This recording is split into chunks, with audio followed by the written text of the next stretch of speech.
आज महारानी अहिल्याबाई होलकर जो भारतीय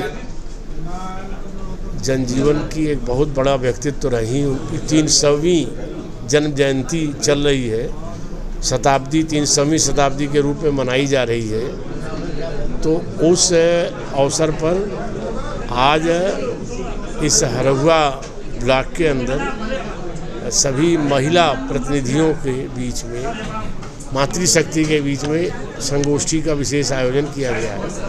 उसी में अहिल्याबाई होलकर के जीवन पर अपना विचार रखने के लिए मैं, मेरे साथ माननीय विधायक त्रिभुवन राम जी, हम सब उपस्थित हुए।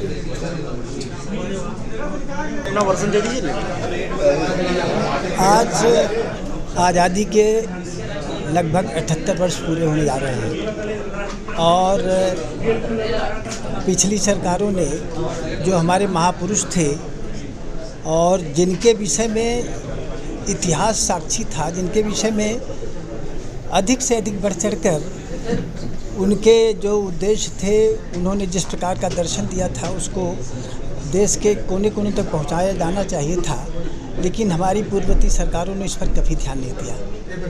उन महापुरुषों में से राणा प्रताप जी थे, महाराणा प्रताप जी, और सुहेल देव जी हैं, और अहिल्याबाई होलकर जी उससे सबसे पहले से हैं। अहिल्याबाई होलकर जी के जीवन दर्शन से हमें सीख लेना चाहिए था और पुरानी सरकारों ने इस पर ध्यान नहीं दिया।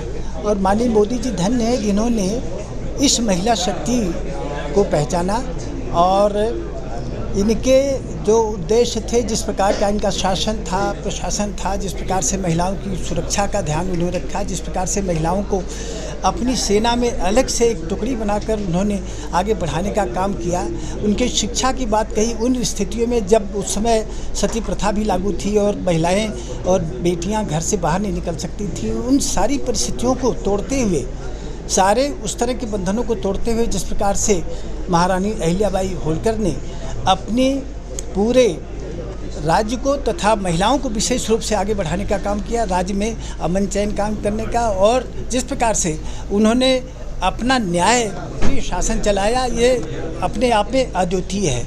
और आज हम लोग माननीय डॉक्टर महेंद्र नाथ पांडेय जी, पूर्व कैबिनेट मंत्री भारत सरकार के नेतृत्व में अपने विधानसभा के महिलाओं के बीच में महारानी अहिल्याबाई होलकर के विषय में, उनके दर्शन के विषय में, उनकी जीवनी के विषय में विस्तृत रूप से चर्चा करेंगे और सबको बताएंगे कि किस प्रकार की वो महिला थी, किस प्रकार से सनातन को आगे ले गई, किस प्रकार से धर्म को उन्होंने आगे बढ़ाने की कोशिश किया और किस प्रकार से उनका शासन इस देश में लागू रहा।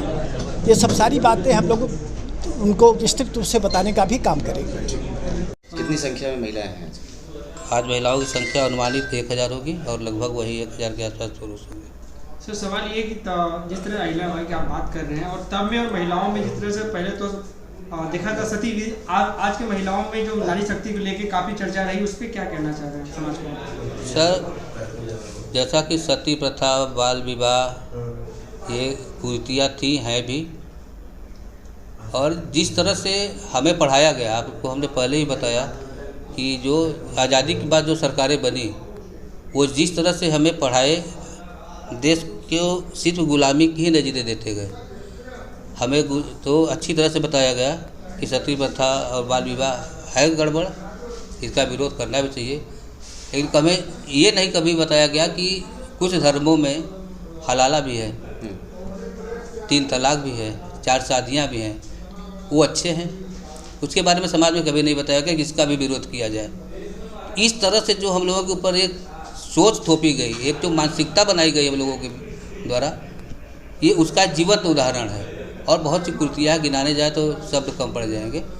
तो उसी तरह से बस बताया आपको, जो सरकारों का जो एक रवैया था, उससे हम लोग निकल के बाहर आ रहे हैं और कोई बहुत गड़बड़ नहीं है।